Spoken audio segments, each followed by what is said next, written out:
Auto auto.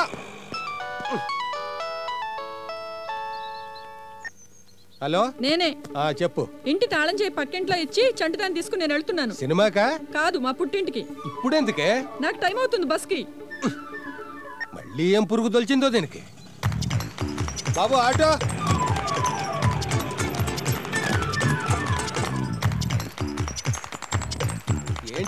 ఏంటి నీ గొడవ? ఏమైందని? ఏం కాకూడదని మా పుట్టింటికి పోతున్నాను. ఏంటిది? మీతో కాపురం చేయడం నా వల్ల కాదు. అర్థం చేసుకో, నా మాట విను. అసలు నేను నీకేం తక్కువ చేశానని? అసలు ఏం చేశారని?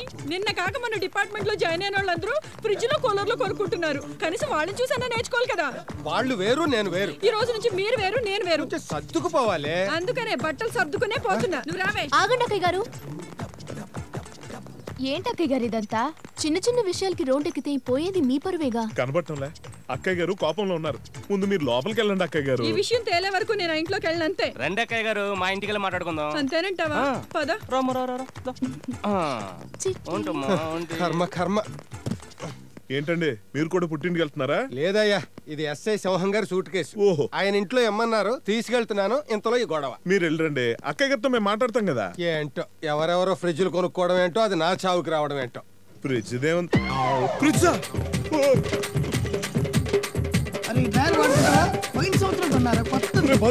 ఏడుకొండలో లావిడ వస్తుంది, లోపలికి వెళ్ళిపో.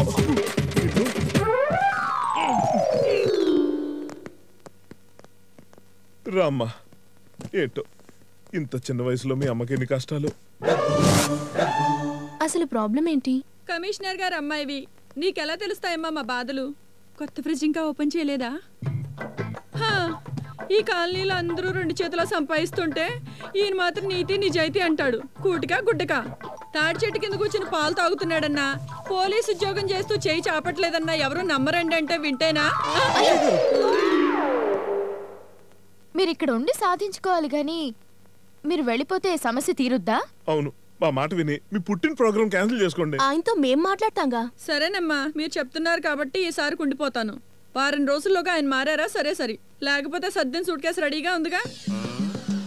మా పుట్టింటికి వెళ్ళిపోతాను. రావే అక్క. వెళ్ళమ్మా. సూట్ కేసు పద.